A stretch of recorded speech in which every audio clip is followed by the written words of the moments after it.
Hello, everybody. I was going to record this in one long lecture, but I need to upload it to YouTube with closed captioning, so it's going to be 10-minute segments. And I want to talk about the War of 1812, how it's a forgotten yet very important war. And in fact, some of the things you may not know is that we invaded Canada because we don't like to talk about it in history, okay? Or as a nation, we don't like to talk about it. So come on. Oh, dear. I guess I'm going to have to do it this way. Okay. History books say that the war was fought to get the British out of the final shipping lanes and to restore final access to our republic. However, you might want to ask a question. We just got done with the treaty with that John Jay negotiated with Britain, and yet we're already at war with them. So why is there a blockade of American ports by the British?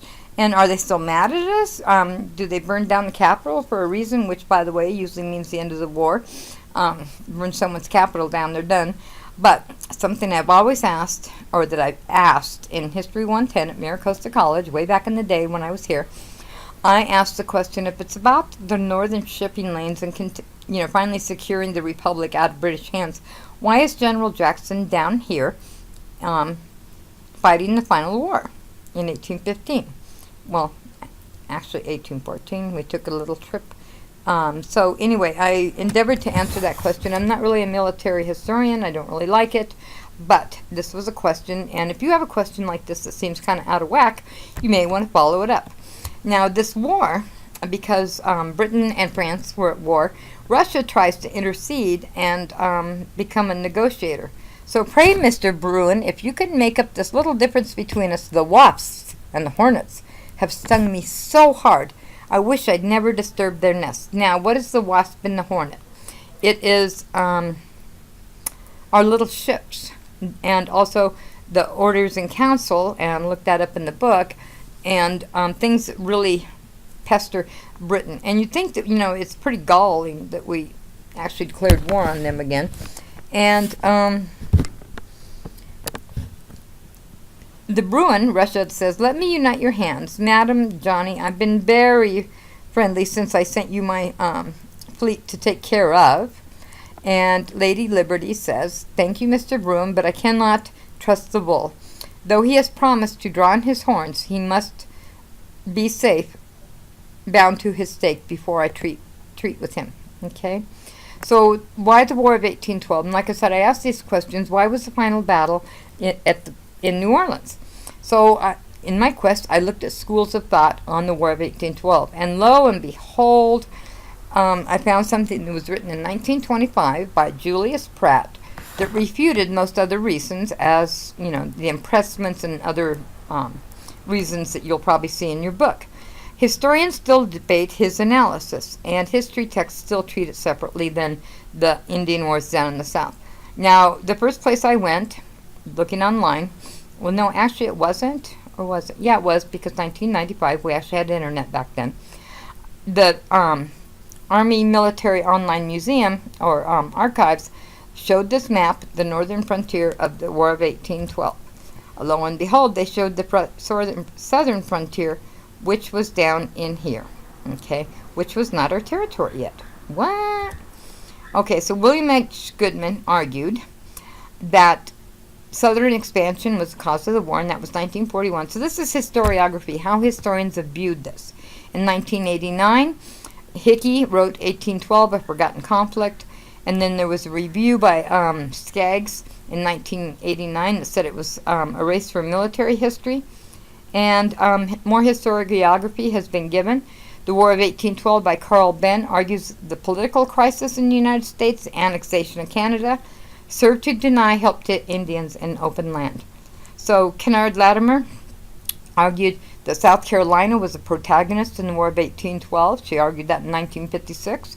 And argued a political shift in Congress led by Southern politicians, some new guys on the block, a totally new generation led by John C. Calhoun, William Lowndes, and Langdon Cheves.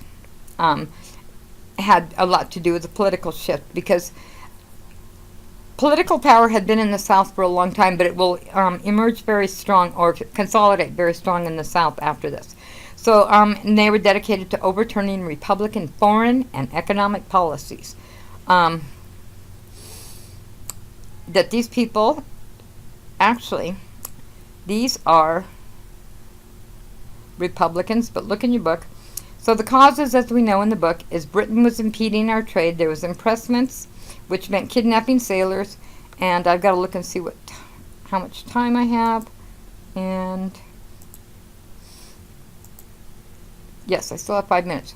Okay, how about if I leave it like this? And the British military for the supports in Indians in certain areas was a cause for concern with the Americans. Some argue national honor and expansion was the reason. Regional context, north-south and old northwest, and it all came to Indian land. Okay, so here's a cartoon from the time. Damn it, these Howie Nixon. And if you look at this, it says embargoes backwards. And you saw on the map in the beginning about British embargoes. A license to trade, a license to import. This is gunpowder. And so you may want to use that as a primary source to continue your quest. Now I'm going to argue here that the War of 1812 was not only important for the reasons I state in here, it actually consolidated our country, or secured the republic, as it said in the last chapter, and opened us up for the market revolution.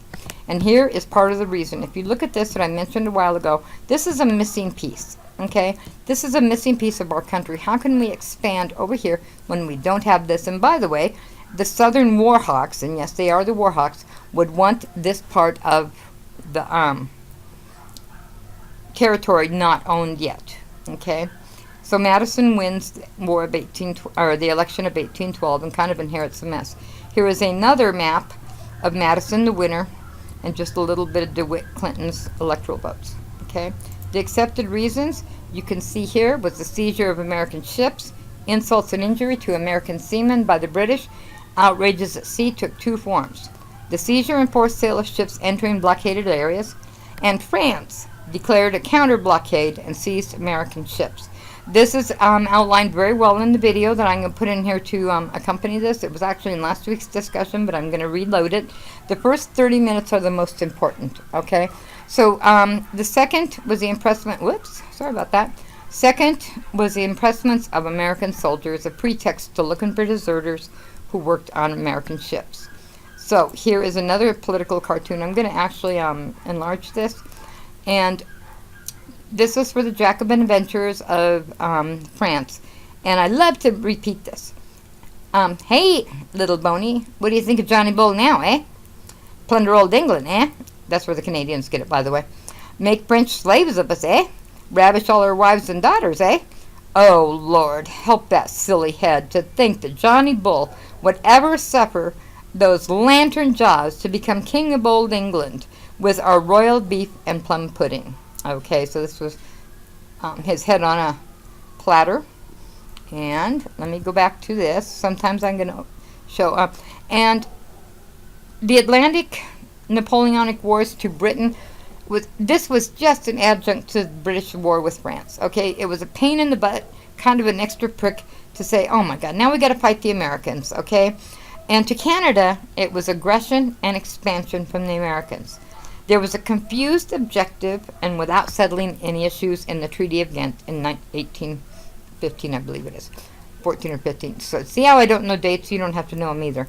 So a confused objective, although I would say this consolidates political power in the South. Okay, just remember that it is a point, and it will consolidate our nation as we know it today. Plus, we will take New Orleans at the end. So Madison's use of economic pressure, and I'm going to stop right here because I'm at 9 minutes, and I want to make sure that I can upload this into YouTube.